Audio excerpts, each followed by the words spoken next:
Are you an adventurer looking to take your hunt to the next level? Then you're in the right place. Welcome to East Meets West Hunt with your host, Beau Martonik.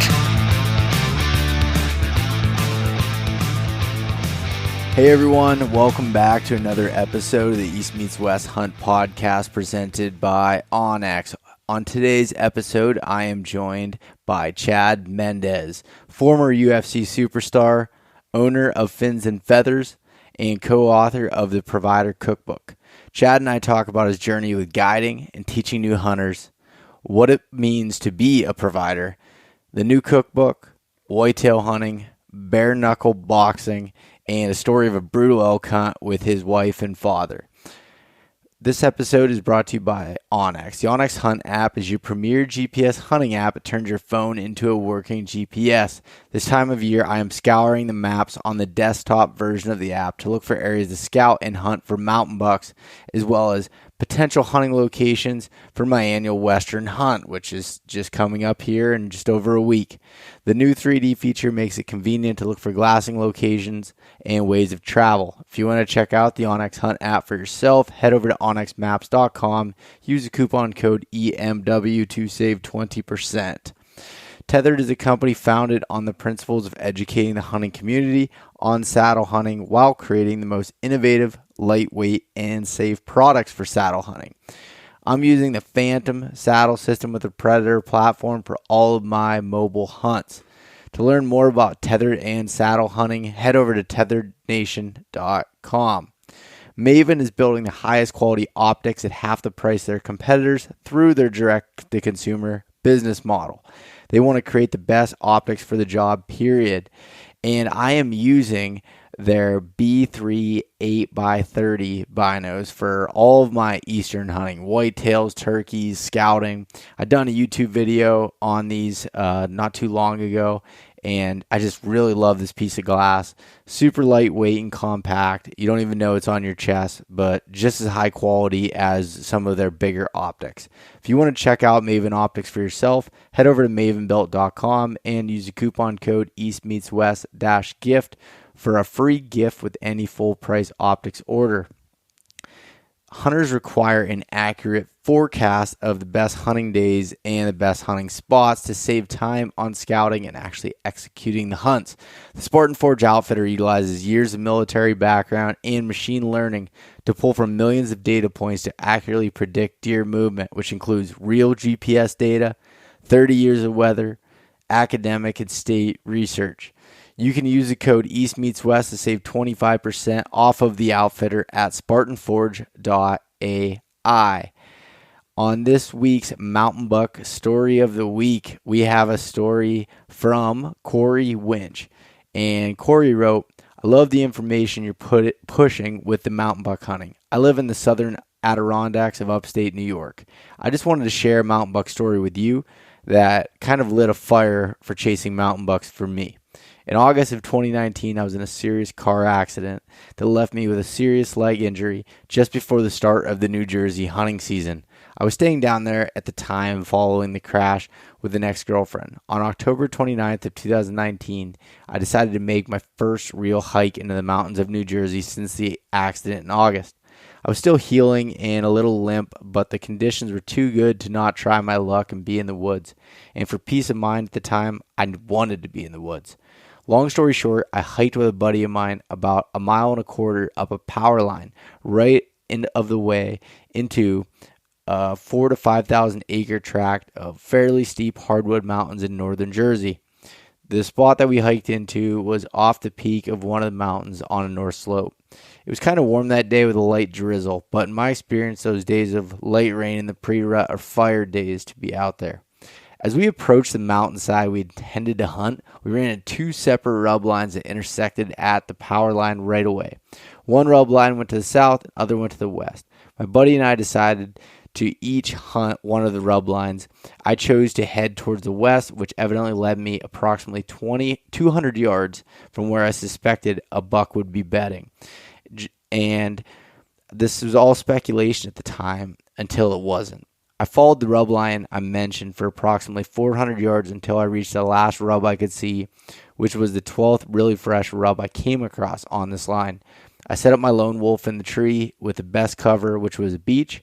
I was looking to the south, up the mountain, towards where I suspected the buck to be bedded and coming from, with a semi-cross wind to me. With about 30 minutes of legal light left, I caught movement coming down the mountain almost exactly from where I'd hoped to see a deer. As the deer came closer, I realized it was the caliber of buck I was looking for. The buck walked to 15 yards, gave me a tough quartering-2 shot, and I sealed the deal right there. He ran 40 yards and tipped over. Not a giant, but my most memorable buck to date. A 130-inch New Jersey mountain 9-pointer, a respectable buck for the area. From listening to guys like you, I was able to scout my way along fresh sign into a high percentage area using terrain and virtual scouting as well. Well, that's an awesome story, Corey, and it's just I love the detail in the story.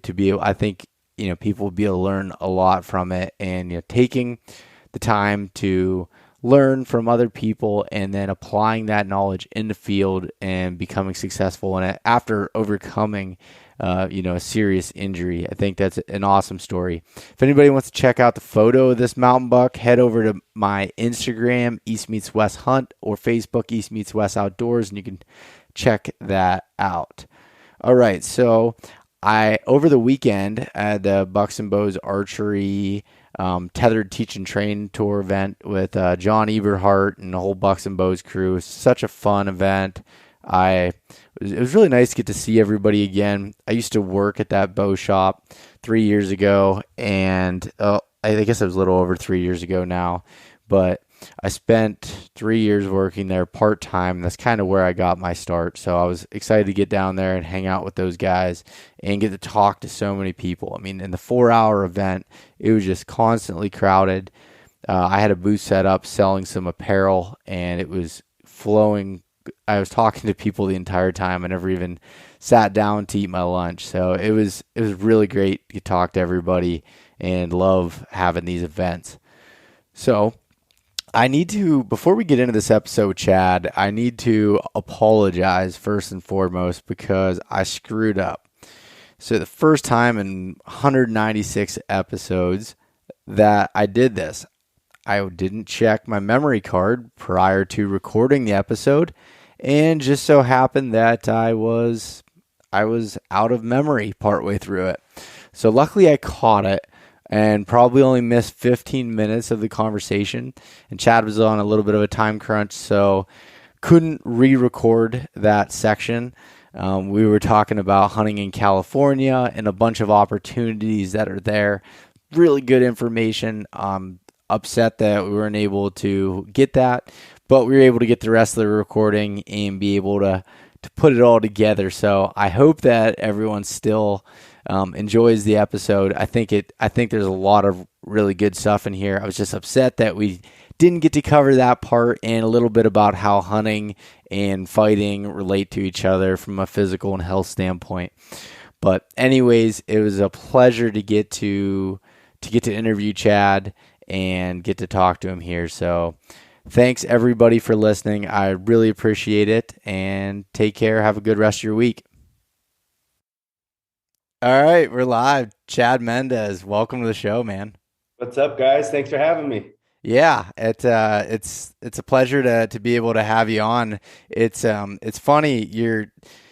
I had when I was talking about having you on a little while ago, and then I saw that you're coming out with a new book, cookbook with your buddy Chad Belding, the provider. But anyways, that just gave me a reason to finally go through and get to talk to you here. So I know we have some mutual friends in the people over at Mountain Ops and Rihanna, and yeah, you do got the shirt on in the moment.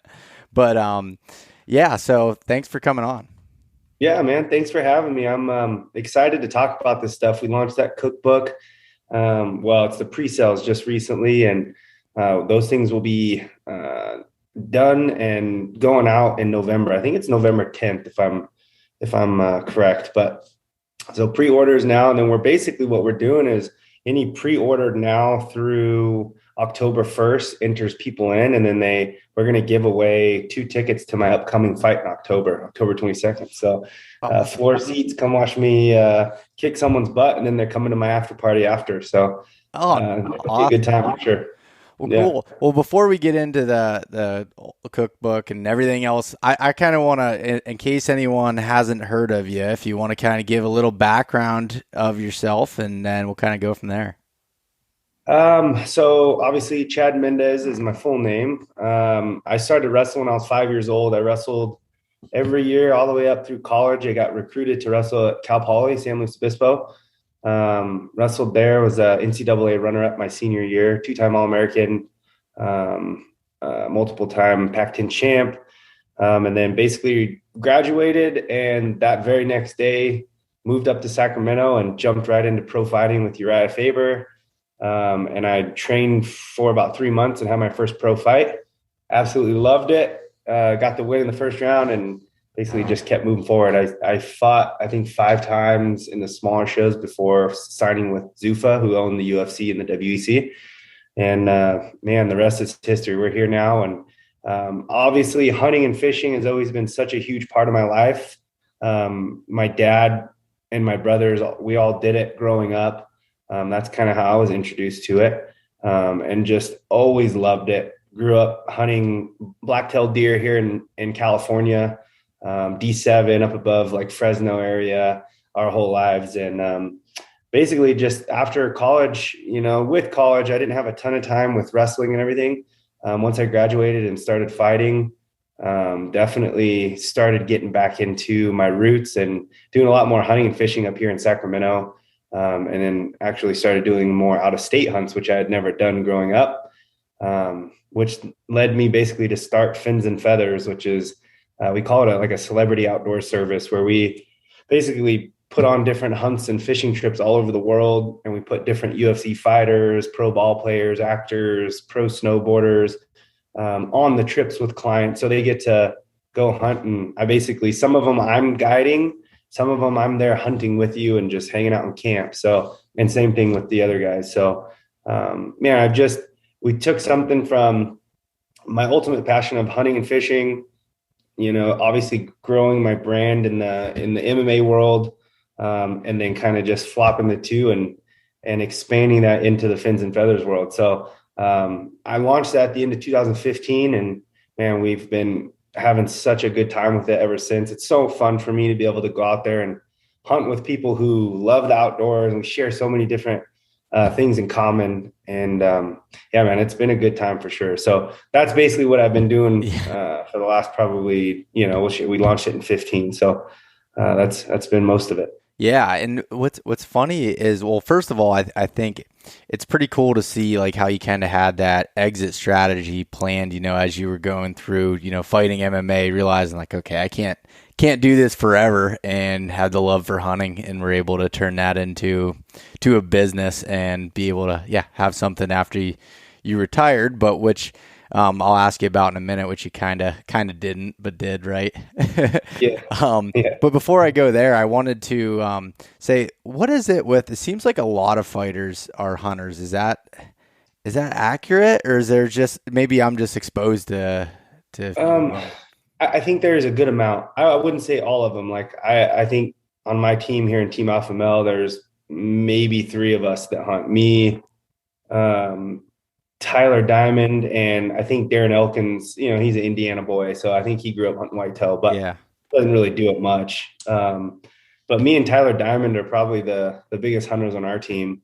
But yeah, man, I think it's a good mix though. If you go into the UFC, there's definitely a handful of guys on the roster, and girls even, that love the outdoors and grew up hunting and fishing. So, and if not, I think what's super cool about our industry, and you got guys like, Cameron Haynes and Joe Rogan, and, these guys that are kind of, obviously we have the huge platforms, but are starting to open people's eyes, like, of the importance of being a provider and learning how to go out there and harvest your own meat and have that to live off of, and knowing that it's like the best meat on earth. You got all the health benefits of, free range, organic, it tastes good, and you can go out there and have a good time getting out there and getting it. So, it's nice being able to go in the middle, in fight camp, basically go out there in your freezer and go, what do I want today? I want some venison. I want deer. I want elk. I want some wild turkey, whatever it is, and take it in the house and cook it up for dinner for you and your family. So, I think that says a lot. And I think a lot of people are starting to open their eyes to it and the benefits to it. And I know a lot of people that are basically getting into it for the first time over the last year or two. So Yeah. it's pretty cool to see. It is cool. I mean, when I was hunting in Idaho a couple of years ago, and I'm from Pennsylvania, and so going out west is something, just an annual trip that I love to do. And the title of this podcast, East Meets West, was to help people kind of plan those Western style hunts or adventure style hunts. And when I was out there, I went to the butcher shop. I'd shot an elk and I was taking it there, and they had actually said that TJ Dillashaw just dropped off an elk right before cool. I had at the same butcher shop when I Nice. was out there, and I thought that was pretty funny. That's cool. Yeah, that's a trip him and his dad and his brothers do. Really? Okay. Yeah, they usually do pretty well out there. It's cool. All public land too. Yeah. It was pretty funny. This little tiny butcher shop that was there, and but what I was gonna say too with that was I met a guy from California actually that was out there too, and he had shot an elk, and he had just gotten into hunting from listening to Joe Rogan. And him and I got to chatting for quite a while, and now he's a listener to the podcast and everything, and it's cool to see the amount of people that are getting into it that haven't before, and understanding the importance of it, even if they're not getting into it, just understanding it a little bit more, where people like Cam and Joe are able to put that out there for people to be able to at least understand. Yeah, I agree, man. I think there's the generations coming up, there's so many people and so much negativity basically shined on hunting. And it's like, there's mainly because of ignorance, not because, they basically just don't know what it entails and the benefits of it. And so it's just a negative thought always, and I think guys like that are, like I said, to have those big platforms that are informing people. You got a guy like Steve Rinella who does a phenomenal job on his show. He's so articulate. He explains everything so well. And I think that's basically, that's really helping the next generation understand what hunting is and why we do it. And I think it's something that's super important, for these generations to come, because if you don't have guys like that, or if we're not doing our job explaining why it needs to be done or the benefits of it and keeping people connected to those roots, it's going to disappear, which, would be awful. I want my daughter, I want my kids growing up being able to hunt and have the ability to go out and harvest their own meat, and so hopefully this stuff, it keeps blossoming and people's eyes keep being open to the benefits of it, whether they want to go out and do it or not, but at least understand, what it entails and why we do it. Last year, I'm guessing COVID had a big part of it with people, there was a beef shortage, like people were freaking out there for a little bit, but yeah, that was our best year to date, man. We had so many people that came to us like, I've never hunted before and I have no idea how to even start, but I just got a gun and I want to learn. And it's like, all right, let's do this. And so we basically steer them how to get their hunter safety course done. They go do that and they come back. And then we basically just say, okay, this is what we have to offer. What makes sense for you if something's close enough. And then we take them out there and basically teach them from start to finish, like, how to spot things, how to sneak in, how to play the wind, once they harvest the animal, how to properly field dress it, and, and basically take them there and show them how to cut everything up. And it's something that I take a ton of pride in. I love that, man.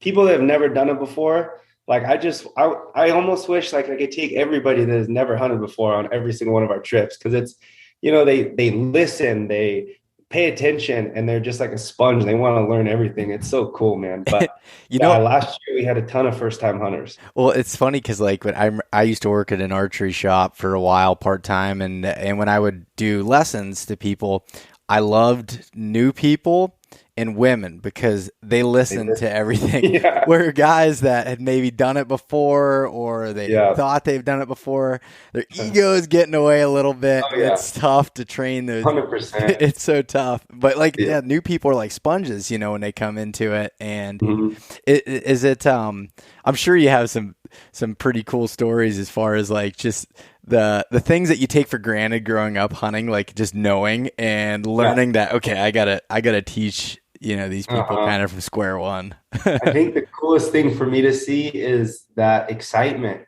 like that people, I think growing up as an athlete and obviously somebody that's hunted, what buck fever is. Like we know what being, when you're stepping out there to go wrestle someone in a state championship finals match or, a UFC world title, like, what that pressure feels like and how to push through it mentally and get to the success point of, of the whole situation, or having a 200-inch buck standing there in front of you that you just did a 3-hour sneak in on and it's game time. Where these guys and girls that have never done that or never been an athlete, never been in that situation, they've never felt that before. And you get them set up and it's, a cow elk in front of them or a doe or something. And they're just like shaking all over the place and, having to stop like 6 or 7 times because their breathing's out of control. And they're just like, I can't right now. Hold on. If you're trying to coach them through it, man, that is what I live for. That is so cool because it's like it's one of those things you just kind of take for granted. Like I still get excited and wound up a little bit for big events or something like that. But man, I haven't felt that type of rush or like that, like excitement over something since I was probably young, And so it's really cool to see these people and help coach them through that moment and like teach them how to calm down and mentally focus on the task at hand. So yeah, it's pretty cool, man. So can anybody reach out to like Finz and Featherz and book trips? Is that how does that exactly work? Yeah, and so we have a website. It's finsandfeatherz.com, and both Finz and Featherz is spelled with a Z. Finz and Featherz. But basically, we take anybody. We help people that have never hunted or even fished before. We have a lot of cool fishing trips too. But we basically, if they come to us, they shoot us an email off the website like, hey, I'm so-and-so. I want to get into hunting. I've never done it before. How do I start? And our team will basically kind of coach them through, okay, what state are you in? Basically, you got to go to your Fish and Game website, look up the hunter safety course where they're offered and get them set up with that first and foremost.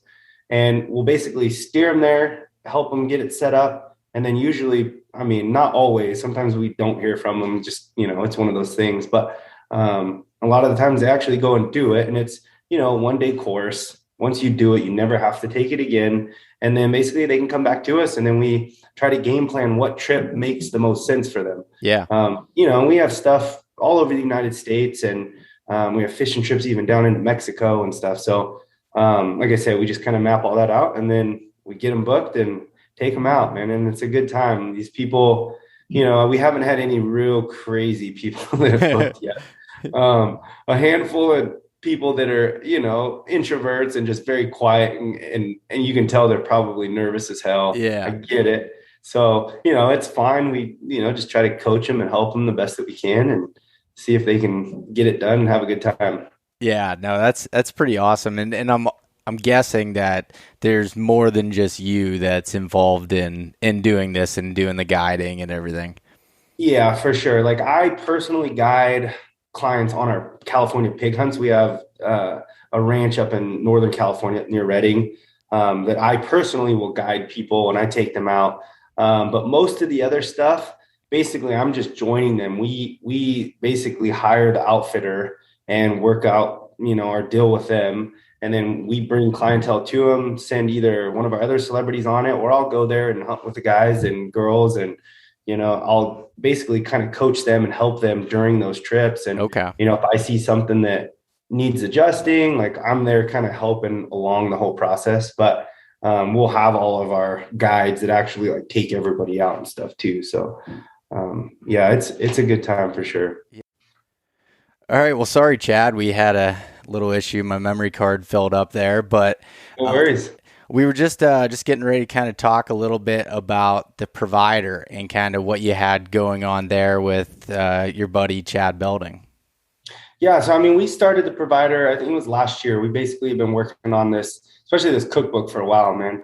But basically our thought with the Provider Life brand is basically just bringing people's awareness back to their roots. Like we want to be able to teach people how to go out, harvest from their garden that they grew, or go out and harvest an animal and be able to live off that meat, that wild, organic, free range meat for the year or for however long it's going to last. And that's something that we don't want to get away from. Like we were talking about earlier, we just want to show the next generation and keep that going along the line. So, we basically took a bunch of different wild game recipes that both him and I have either fine-tuned ourselves through hunting camps or learned from other people in hunting camps and tweaked things and kind of made it our own. We've also taken a bunch of our own, our buddies' recipes from the outdoor industry, some of their favorite wild game recipes, and put it in there, which is very cool. I mean, I actually learned some really good ones. Rihanna actually had a couple really, really good recipes that I've made quite a few times now, which I'd never done. One of them was like a Thai basil elk. Yeah. Oh, it was phenomenal. So now we got some really cool recipes from some of our friends in there as well. But yeah, we just put together this cookbook. We teamed up with Ben Bella, did a national publishing deal with them, which I had no idea it was this much work.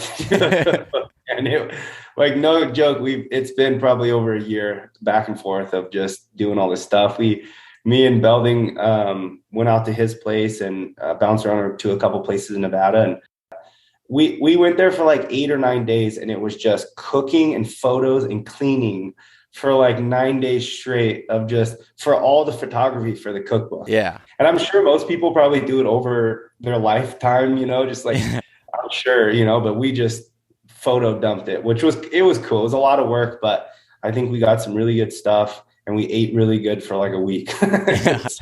Yeah, I was going to say, you got to eat all that food. Oh, dude, we grubbed. I definitely gained some weight after that 9 or 10 days we were there. But yeah, man, for us, it's something that means so much to us, being able to teach these like people that living off the land and being a provider and what this means is kind of the whole goal with this brand. And, we also launched a line of rubs that go with it that are geared towards wild game, but obviously great on anything. I use them on beef and pork and chicken, anything else. But there's not a lot of straight wild game geared rubs. So we wanted to add that in as well. So me and him basically teamed up on that and got all those going as well. So it's been a fun venture for sure.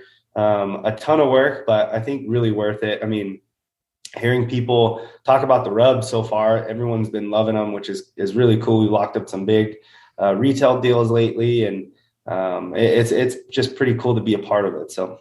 Oh, that's awesome. And it is funny because the one of the parts that we missed the recording, you were talking a little bit about how you got into the love of cooking. And I almost was thinking of like the opposite, because, when I was thinking of you being a wrestler and growing up with all of my buddies being big into wrestling and like watching them starve themselves and do all this stuff through, I'm like, so how would that make you good at cooking? Because you wouldn't have that, but you're like, I just watch the Food Channel. And oh, dude, I watch. Yeah, I'll let your listeners know. So basically, what I was saying is, I think my love for food, I've always had like a very deep passion for it, and I think it comes from years and years of cutting weight. Like I started cutting weight my sophomore year in high school. Was the first year that I ever cut weight. So sophomore year in high school till now.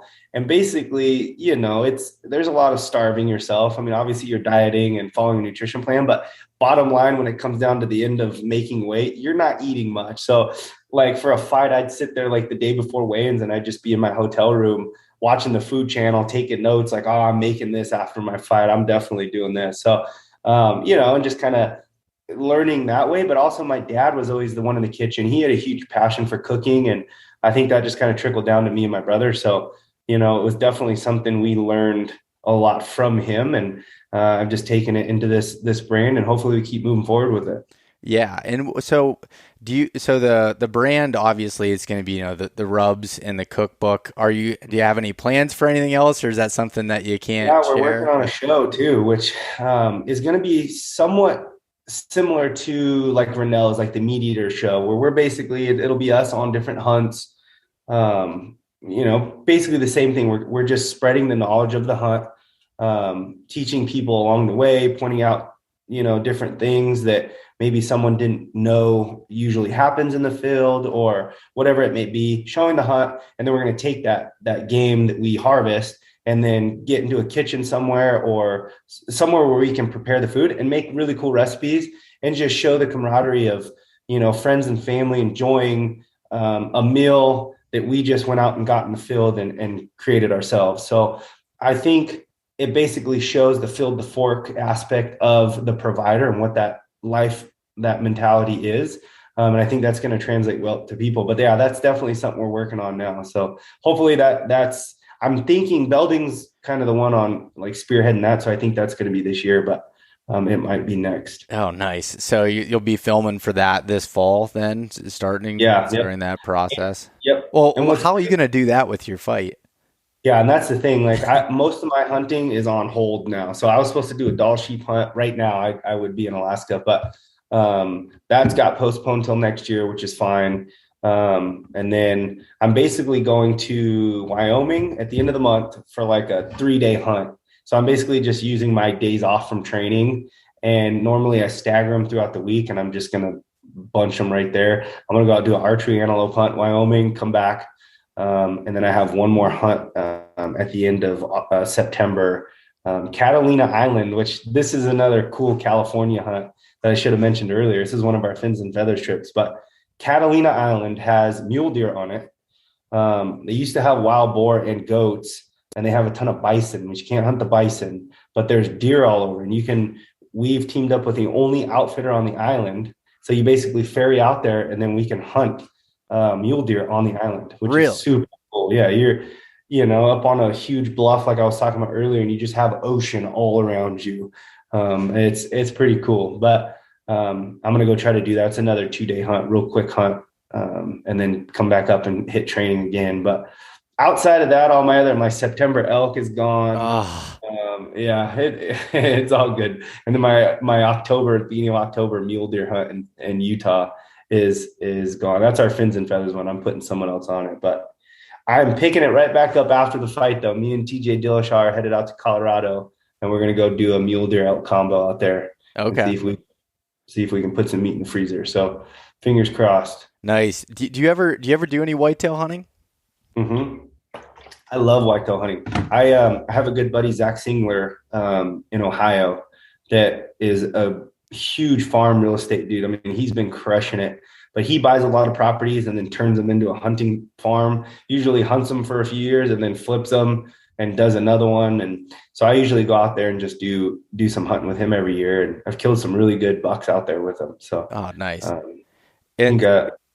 It's a nice little, it's a little break from hiking up and down through the mountains and everything. It's a different mental game to be able to sit somewhere for a long period of time, but it's a nice, I know I enjoy it when I come back from, where I live in Pennsylvania, it's in the Appalachian Mountains. So there's still a lot of, walking and effort to get into some of those places, but when I get to sit in the stand for the day or in the saddle, it's like, man, it's pretty nice. Yeah, I don't mind it. I love all hunting, man. It's like you'll get guys that are like, I don't ever want to sit in a tree stand, or I'll do anything. I love it all, man. I'll sit in a tree stand if that's the best bet. I'll hike 50 miles if I have to, if that's the best bet. But yeah, it's I'll do anything, whatever is going to be the most successful situation. Like, put me in, coach. Yeah. So tell me, I think you were about to tell a story about a whitetail out there in Ohio when I had cut you off a little bit there. Yeah, no, it's just, I was going to say, Zach, like I think we've hunted together out there. I want to say it was like 8 seasons in a row, or maybe I had a fight one season. I wasn't able to make it out there in that mix, but, yeah, I think last year was the first year ever I didn't kill one, and had a great opportunity on our number one buck for me to kill. And he came in under my stand, and I heard some noise. I looked down below me, and he's standing basically behind me, almost touching my tree. And he's just like looking around, and there's like no way to shoot him. He was like through my stand. Yeah. And for whatever reason, he just looked around and then just turned and walked the other direction. And that was the only time I saw that guy. I think I was there for like a week, 5 days or a week. And that was it, man. So had a bunch of small young bucks, but he's really strong on great management, which I think is awesome. And hopefully get back out there this year and see if we can get one. Yeah, that'll be nice. Hopefully you're in full health and body's good after the fight when you I get to do know. that. My concern is these things, man. Yeah, so tell a little Breaking bit. up. We've been kind of teasing it a little bit, but tell about the style of fighting that you're kind of getting into now. Yeah, so I just signed a really big deal with bare knuckle boxing. So it's not MMA, it's just straight boxing, but it's bare knuckle. So we don't have an MMA glove on. It's just, you can wrap your wrist and protect your wrist from, bending. But basically the wrap comes up to the top of your hand. And then so your knuckles are showing.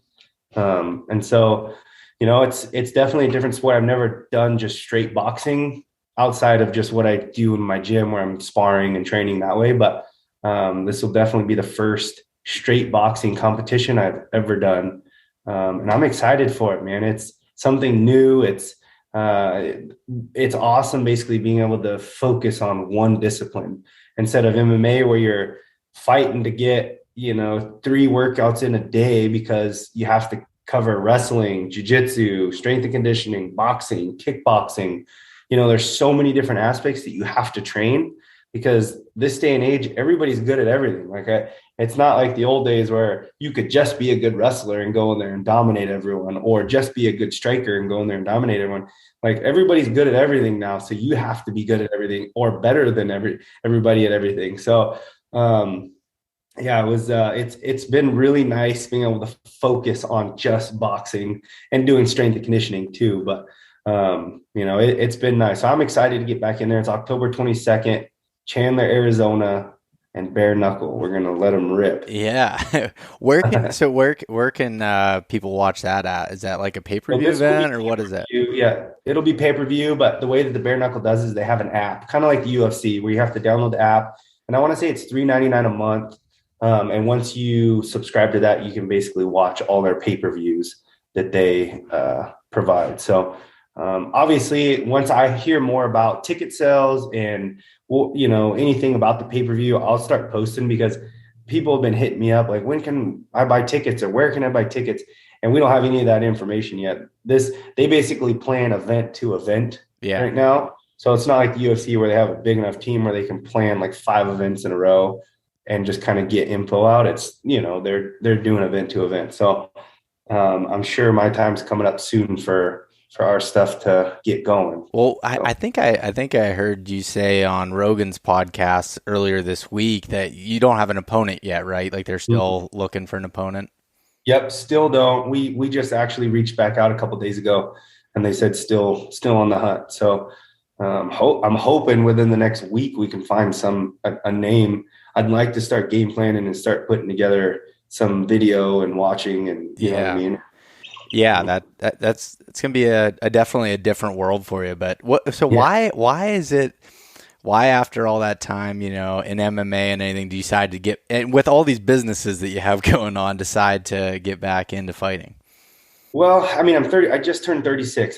When I left the UFC, it was never because I didn't think I didn't belong anymore. Like I lost to the current champ and dropped him in the fight, and definitely feel like I could beat that guy with a better game plan.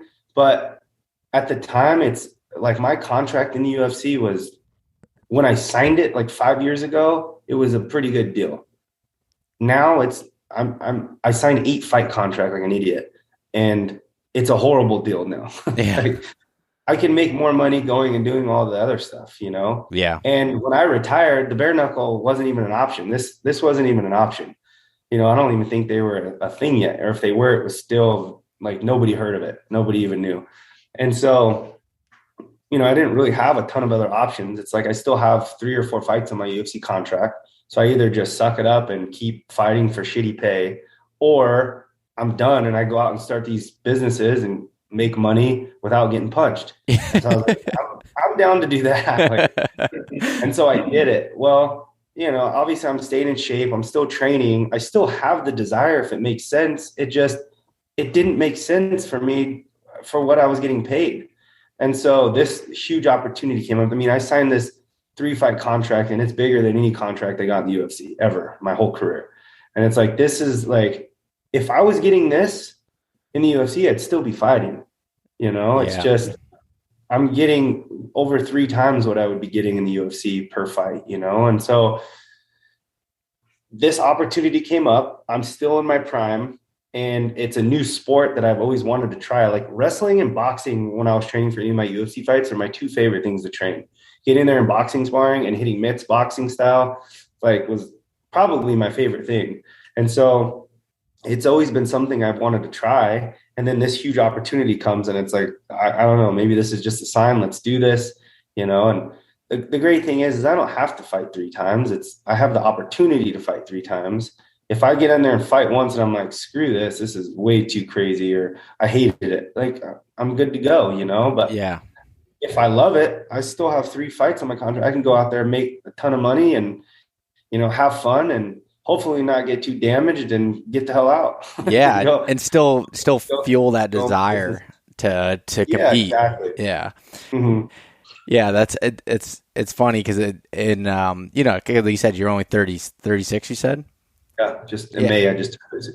Okay. So yeah, you're still in your prime and able to do it. That's pretty awesome that you're coming back and doing the bare knuckle thing. That'll be fun to watch for sure. Yeah, it's gonna be a good time, man. It's gonna be crazy, I think, but it'll be good. Yeah, and hopefully your next fight after this first one will be in, you know, the off season, so you can get. I know, right? Yeah. That's the plan. So we've been working on this contract for a long time, and just going back and forth, back and forth, back and forth.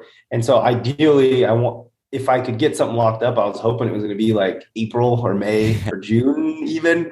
And it just kept getting pushed back. And then when we finally got it done, it's October, and that's like the best we could do. So I think this year is going to be a wash with it. I'm not going to be able to get out of that and change it. But for next year, I'd like to try to fight like May or June, and basically get that fight out of the way, and then get out for fall and have a good season, and then come back in. Yeah, no, definitely. So yeah, but the priority, you gotta keep your hands somewhat in condition, so you can draw your bow back or gun or whatever it is at the time. Yeah, praying for it. I mean, I don't know because I'm not in this, but do the gloves add that much protection? Do you think They don't, and that's what I've been telling everyone in the last interviews. It's like, people look at bare knuckle, when I say I'm doing bare knuckle boxing, like, oh my God, that's so brutal. What the hell's wrong with you? And it's like, I just fought in the UFC for the last 10 years. I fought in MMA, like people throwing shins like a baseball bat across my face, and knees, you know, to my chin and to my bodies, and breaking ribs, and, you know, and getting in submissions where people are like ripping my tendons. Like, I think that's way more brutal than bare knuckle boxing. Like, the concussion is not going to be any different. An MMA glove, you have like, I don't know, a half an inch, a quarter inch of padding. Like, yeah, it's just leather, you know, it's not much. So the concussion to the head is going to be the same. The only difference is you have sharp objects. So I think cuts happen a lot more, but yeah, I mean, people just associate blood with just brutality, you know, and I honestly think MMA is way more dangerous, you know, but yeah, that was my argument to the wife anyways. That's funny. Yeah, well, obviously she bought it because you're doing it. So. Yeah. Yep. But I wanted to kind of wrap this up here with, I was reading through what I liked about the cookbook I was going through is the stories that go throughout it. And there was a story that I read in there that was like, that jumped out at me, and it had to do with a backcountry elk hunt, which you had your wife on and your dad. Yeah, So I want to hear a little bit about that story. Man, that's still one of my all-time favorite hunts. We hired a company, basically pack all our stuff in on horses, and they set up wall tents and cots, and like, it was the first time my wife had ever done anything like that. And I think my dad too, that was the first time he'd ever done a backcountry hunt. And so we go back in there. It's up in Oregon. And it was just so much fun. It's all public land, obviously. So, you know, you running into people here and there, which it's just all part of it. But we saw a good amount of elk. Like, we had multiple opportunities. My dad had a lot of opportunities. And I was there with my wife when I ended up killing that bull. And what was so special about that was that year, me and her had a goal. I needed to harvest 2 elk, and I drew a moose tag, the one that I was talking about on Rogan's podcast, and I needed to get a moose. So I had already gone and gotten the moose, and I had killed a public land bull in Utah. And so this basically was coming down to the wire. Like, this was my last elk hunt of the year. And the reason was for our wedding. We wanted to feed our entire wedding with the backstraps from, all three animals, along with a bunch of the ground and doing all kinds of other stuff. And so that was like our goal. Like, we want to get out there and bust our butts. If we can get this done, this is going to be so cool. Well, it came down to the wire, and I think it was maybe the second to last day, I can't remember, where we were sneaking down in this huge canyon, and my wife's filming me for my YouTube channel, and she has the shooting sticks, because I'm going to peek up over. There was like a hill right in front of us, like 40 yards or 50 yards. So I'm going to climb up to the top, and I'm going to peek over, because there's a good chance he could be feeding right on the side of that. And so she holds the shooting sticks, and I'm walking up. Well, she ends up kneeling down, and the shooting sticks just fell over. And I look back, and she's like, oh no. And I'm just like, okay, it's okay. So I like give it like a few seconds, and just kind of, if something was over there, I'm sure it's probably looking. So I'm going to not rush up there. I'm going to give it some time to kind of calm down. And so I don't know, maybe 5-10 minutes goes by, and then I sneak up to the top, and sure enough, I peek over, and I just see antler tips staring directly to where we were. Yeah. And it was the bull, and he's standing there just looking. And I didn't get high enough. Good thing I just saw the ivory tips, and I like kneeled down, and I was like, I like looked back at my wife, he's right there. Yeah. And so I sneak up a little higher to where when I stand up, I'd be able to see body cavity. But basically I just peeked up and watched his antler tips, and like I could see him watching us for like 10 minutes. And then finally, as he started to turn to walk away, is when I stood up and just made a perfect shot, dropped him. And it was just a super emotional time. Like, it was me and my wife right before dark in the backcountry of Oregon. There's wolves, there's bears, there's mountain lions. Yeah. And then she's got to help me break this whole bull down in the middle of the night. We got headlamps and flashlights. She'd never done anything like this. And she's helping me process and get this thing all broke up. And we ended up just putting a bunch of the hindquarters up high on a huge fallen tree that was dead right there, and packed all the good stuff out, the tenderloins and the backstraps. And then we had satellite phoned the pack company next morning. They came in with horses and helped us go down there and get everything.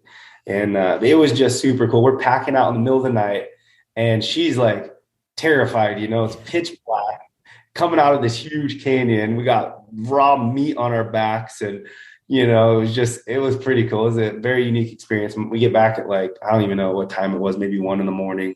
And my dad's back at camp, and, he ends up getting up and making us dinner, because we hadn't eaten yet. Yeah. It was just a really, really cool trip. My dad didn't end up getting one. He had a handful of opportunities and just couldn't get it done. But I think all in all, it was just still such a fun trip, having him there and having my wife there, and being all a part of it all. And then also being able to provide our wedding party with all kinds of awesome organic free range meat that everybody loved too. It was pretty cool. Yeah, no, that's so cool. And so the question is, did your wife go on any other hunts with you after that? Yeah, she's done some after that. She actually, I think after that, she ended up doing her own wild boar hunt on that ranch that we guide. And she killed a nice wild boar. The YouTube, that's what we watched on Rogan's. We had a mountain lion coming in behind us as we were stalking in on her pig. And I turned around and I filmed it. You can see it on the video, like 50 yards behind us, and ends up walking off and going up the hill. But yeah, man, if anybody, I basically film and vlog all my hunts. If anyone's ever interested and they want to check any of those out, they can go on my YouTube channel, and a bunch of those are on there. So I do a lot of the editing myself, and it's fun, man. I enjoy my point of view, just showing people what the hunt looks like from what I'm seeing. And then it's fun editing and putting those all together too. It's pretty cool. So yeah. Well, that's awesome. Well, Chad, I'm don't want to take up any more of your time here. I know you're a busy guy, so I appreciate you coming on. Just one more time, give everybody a rundown where they can find, the provider and some of your other stuff. Yeah. So the provider, we have, like I said, the pre-sale going. to theproviderlife.com. You guys can get on there and order the pre-sale. It's on Amazon as well. I think if you just go to our website, we have a link that sets you to the Amazon one just to make it easy. For my personal stuff, just Chad Mendes. It's Mendes. I have Instagram, Facebook, Twitter. We also started the beef company. If anyone's interested in almond fed beef, great flavor, awesome tenderness. That's my company too, AmericanAlmondBeef.com. And then also FinzandFeatherz.com if anyone wants to come learn some hunting techniques or tips, or just come and hang out if you guys want to do it. So you can find us there. Awesome. Well, thank you so much, Chad. Yeah, thank you, man. I appreciate it. Thanks so much for listening to this episode of East Meets West Hunt with your host, Beau Martonik. For more great content and to stay up to date, visit eastmeetswesthunt.com, Facebook at East Meets West Outdoors, and Instagram at East Meets West Hunt. If you enjoyed today's episode, please review and subscribe, and we'll catch you next time.